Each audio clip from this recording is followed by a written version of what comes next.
I was very fortunate when I first started this profession. I had a wonderful resident editor, God's good man, Daryl DeMonte. You know, he set certain codes of behavior for all of us. Where are these nice Catholic sounding names in journalism now? Because there used to be always these nice Christian sounding names. You know, you're saying Christian, it's very interesting you're saying that. हमने एक किताब लिखी थी, When Bombay Burnt, after the 92-93 riots and blasts. Main writers, Clarence Fernandez, Naresh Fernandez, Daryl DeMonte, our editor. बहुत सही.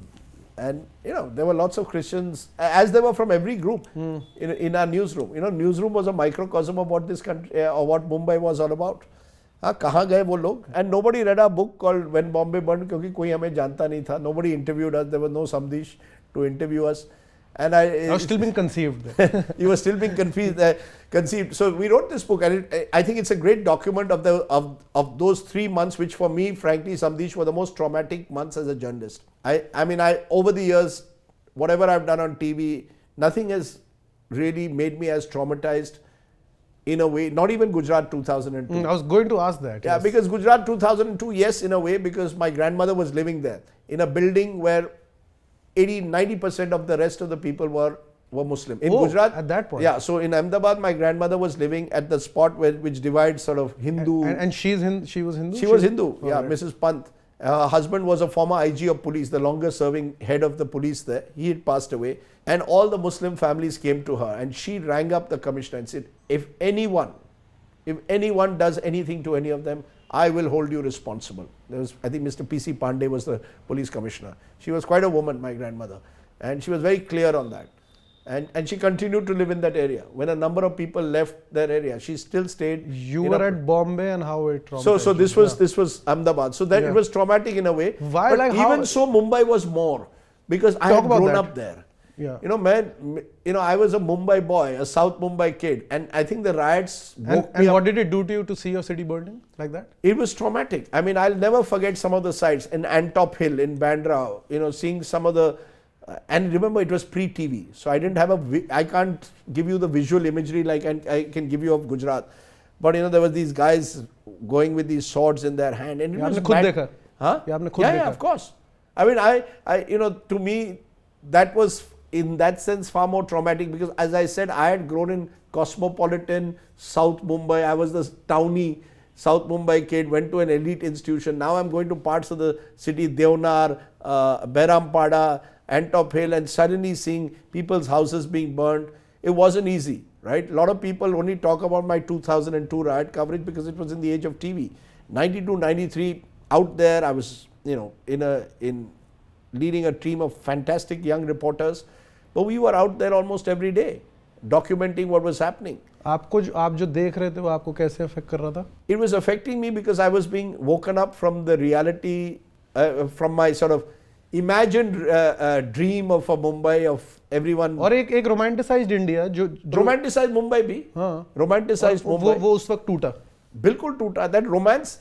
And you know, now every time I go through Mumbai, I remember some parts from what I remember then. You know, Mohammad Ali Road, where it happened, किस cafe में क्या हुआ था, where I saw bullets. And I wanted to tell you, interestingly, I took my kids to see this film Sanju many years later. They were by then 20 in their 20s. And my daughter asked me as we came out of the theatre, all this really happened? This AK-47 and all. And it was again just remembering those days, meeting Sunil Dutt saying, you know, my son is actually innocent. He was just scared. I said, you know, even if you're scared, you don't keep AK-47s in such large numbers or consignment. This is during the riots? Yeah, this is during the riots. Yeah, Sunil Dutt, I used to meet in those days. I mean, I met him a few days after Sanju was arrested. Yeah, and you know, he was trying to explain what Sanjay Dutt was going through. But the truth of the matter is, I think it scarred Mumbai.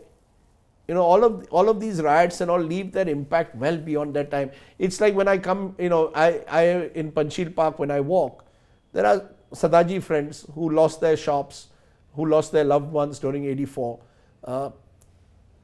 You know, I struggle sometimes to meet them in the eye. I can see they're very wonderful people.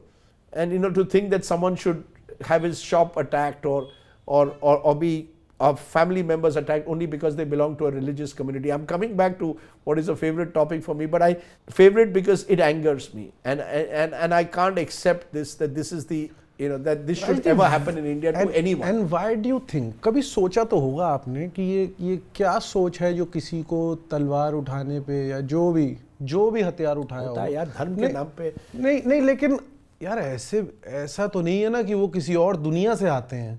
वो हमारे ही शहर में वो आदमी है जो तलवार उठा के किसी गर्दन काट सकता है. because what leads to that? You see, in our lives there क्योंकि ये बहुत आसान है बोलना कि वो अलग हैं, हम अलग हैं. ये तो सबसे आसान है बोलना. वही तो शुरू होता है, the othering of someone else, right? You get a sense of security or sense of authority in amongst your own. This whole identity politics. I think identity politics is at the core of creating the beginning of hatred towards the other. पर politics से ज़्यादा कुछ होगा, कुछ it has to be more social. But let me tell you this, and I think that's the positive. For all of this, I've also met some wonderful people in all these places, whether it's Mumbai, Ahmedabad, and other places who've stood firm, who've really, done, said over my dead body. Sunil Gavaskar, during those riots in Mumbai, he apparently saw a family which was being surrounded by, I think, a mob. He went down and said, and protected that family. That, to my mind, is far more important to me than the centuries he made. Bishan Singh Bedi, after the 84 riots, someone from the cricket board or one of his friends told him, an IAS officer told him that, Bedi ji, you should now leave the country. You're not safe anymore. He said, that day I decided I will live here. This is my country. A bit like Rahat Indori's, किसी क्या बाप का है, ये मेरा हिंदुस्तान है. कौन हो तुम to tell me that I can't? So I think these are the moments, these are the people I have great respect for, because when you're a celebrity, it's very easy to also, some of our celebrities often are the weakest people when it comes to maintaining a moral compass. But there are celebrities who have stood their ground. Hats off to the few who have, because you're tested at times like this. You have to stand up to power and say unacceptable. My grandmother stands out for me. It wasn't easy, because she was in Ahmedabad. She was in a Muslim-dominated area in Kanpur. Ironically, the BJP office was just behind that at the time. She could have left the people in her colony in a way abandoned. And they still, therefore, when I go there, she passed away years ago. We sold the house, her flat that she had. But when I go, the people of that area still come and, through them I see her. So, my granddad told me something. He was a cop, her husband. He said, no riot takes place without the incompetence or complicity of those in power. या तो आप incompetent हो या complicit हो या both. Whether it's 84, whether it's 92, 93, whether it's 2002, whether it's what happened even in the past. There have been terrible riots in this country. Unfortunately, क्या हुआ है ना, whataboutery होती है. Every time I mention something about Gujarat, but where were you in 84? I said, yeah, in 84 I was like Samdish, a 19-year-old.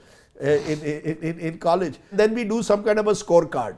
Itne log mare, itne log is community se mare, as if we are playing some cricket match out. No, it's not a cricket match, they're human lives. And it's the innocent who suffer. And many of these places now in Mumbai, where a lot of these high-rises have come, and the Chief Minister of Maharashtra, then Sudhakar Naik, told me, he said the underworld's role, the second wave of riots Mumbai mein hue the 93, it was the underworld who was involved, deeply involved in it. And it was done to drive out people from some of those slum pockets so that you could today build all these imperious high-rises. That's the story in a way of Mumbai. एक दिन इस पर किताब लिखनी है या इस पर एक picture बनानी है. Now, these are stories to be told. Sure. I tell a story which got me into huge amounts of trouble and will probably get me into trouble again. Dawood Ibrahim. Mm-hmm. You've spoken on the phone? I've spoken on the phone to his people. To Chota Shakil once rang me up and insisted that I do an interview with him that night. He had, I think one of those. How did he sound like? Like normal, yeah. With a sort of whatever Mumbai accent. ठीक है. So वो studio में उसके साथ जाकर. You've spoken to Chota Shakil? Many of them. Okay. In those days, those dons, in the 90s, you had a lot of these dons coming on TV. Chota Rajan, Chota Shakil, all of them. But the Dawood story is quite simply this. I wrote a piece called Muslims and the Blast after the 93 Mumbai blast, which for me was the most traumatic day individually as a journalist. To see my city being blasted, we had no idea what is RDX. I completely get that emotion. And it is before mobile age, and I think 2611 almost comes close to it because I lost friends there. But the blast take place. Dawood Ibrahim is the main conspirator. Now, what I was trying to get my head around was the fact that 6 months earlier, in September of 92, Sharjah mein, and I had gone there to... he was watching the match. He was watching the match and he was supporting the Indian team, waving an Indian flag. And my point was that when today you are saying define nationalism as whether during India-Pakistan match do you wave an Indian flag or Pakistani flag. By that token, Dawood was an Indian patriot. India versus Pakistan, and you can get all the cricket team. He apparently promised them Toyota cars if they defeated Pakistan. So you're doing that in September of 92. Come March of 93, you're blasting the city of your, where you've grown up in. What changed? That's all my article was. That, it's very easy to sort of label someone and say, wo nationalist hai, wo nahi hai. I was raising, look at how your low level of your definition of patriotism is that Indian flag wave kar lo, and you will, if you're an Indian Muslim, and you will be treated as a patriot. By that token, Dawood was a patriot because that's what he was doing. But what changed? The only thing that changed was the masjid was demolished. And that changed a lot of things. We still live through the scars. Even 26/11, apparently one of the terrorists, and this is what is told to me again by one of the survivors, said, aap logon ne hamari masjid girai. This is 26/11 in 2008, 16 years after Babri Masjid. And I lost friends in 26/11, school friends.